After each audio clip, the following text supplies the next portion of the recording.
ay legit, laging panalo pagsuka. Sniper o pistol, lahat ay fire. Kami ang top airsoft provider. Big man, walang katulad. Gamit ay legit, laging pagkamandigating siya. Laging may bago, laging legit. Big man rules, wag kang bitter kid. Big man, walang katulad. Gamit ay legit, laging panalo pagsuka. Sniper o pistol, lahat ay fire. Kami ang top airsoft provider. Okay, good day mga Airsoft, good day mga kabigman, no? Ito po, ngayon mabilisan vlog po tayo, episode 31. Bali, itong unit kasi na to is minamadali, no? Going Bahay Pari, May Kawayan, Bulacan. Si Sir Eric Villanueva of Bahay Pari, May Kawayan, Bulacan. Okay? Yung unit niya, hindi ko alam ba kung merong ginaganap ba na competition ngayon or baka meron silang sinalihan na event, no? Kasi medyo maraming naghahanap ng mga unit na competition grade, no? Yung mga competition grade, mostly Infinity, ZZ, at saka ito, katulad nito, nahalo, di ba? The KP13 by the KJ Works. Naka-compensator, pag walang compensator, Glock ang itsura, di ba? Glock ang itsura, pero pag hinawakan mo yung baba, akala mo naka-ZZ ka.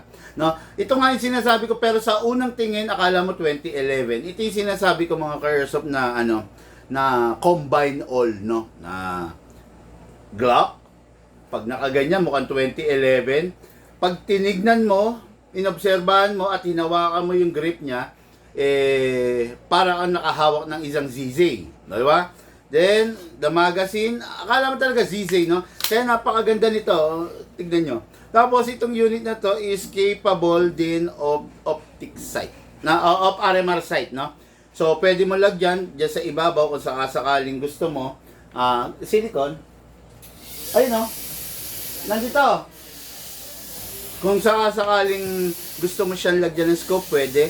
Hard polymer ang baba, full metal ang taas. Okay, yung unit, naka-fix outer barrel, naka-fine tuning, naka-trigger job,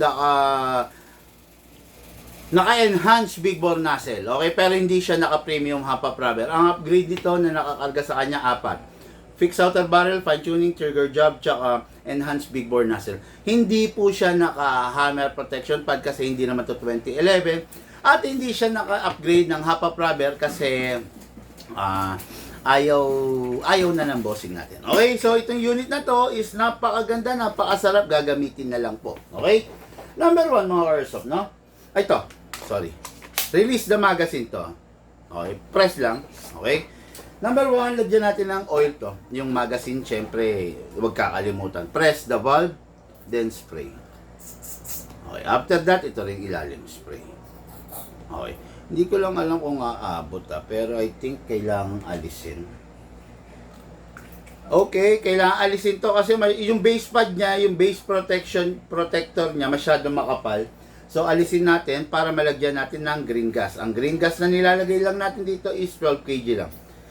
1, 2 seconds only. Bakit 2 seconds lang? Kasi po yung unit po upgraded. Pag yung unit upgraded, hindi ka nangangailangan ng oil, ng gas na madami, no? Tapos, huwag kakalimutan sa tuwing aalisin, palaging ibalik agad. Okay? Kasi hindi mo masabi yung pagkakataon, pag nalaglag mo, this base pad will give protection doon sa unit mo. Pag wala to, just imagine wala to, direct hit yan sa ground, sira agad. Okay? Ngayon, lagyan natin bala. With the help of our reloader, hatakan to pababa. Then, pump lang po.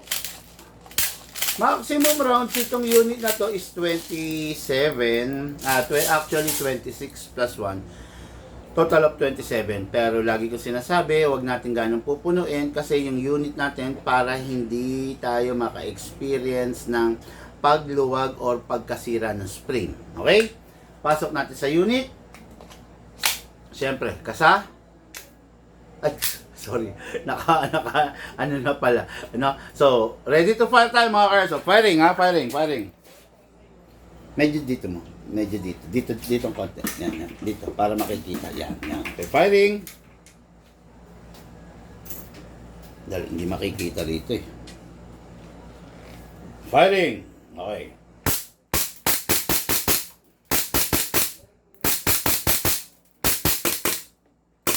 Uy, hindi siya nag-open slide. Ay, lumamig po yung magazine. Pagpasensyahan nyo na, no? Pero ipapakita ko ngayon, lagyan kong konting hangin. Pagpasensyahan nyo na sakit ng airsoft natin yan. Hindi siya nag-open slide. Pag lumamig yung magazine, pag naglalaro ka sa aircon, syempre yung shop natin is aircon, kaya ganun. Okay? Pagpasensyahan nyo na po. Ito ngayon mag-open slide na yan. Ayan, kita nyo. Ayan. Ayan o. Okay. Ayan na. Okay, kasi nilagyan ko ng gas. Yung airsoft natin, pag masyadong malamig na ang panahon, medyo hindi ganun ka-responsive. Lalo na kung nilalaro mo siya sa aircon na kwarto. Okay, pero pag nilalaro mo siya sa lugar na mainit, yun ang gustong-gusto niya. Okay? Mga airsoft, maraming salamat po sa inyo.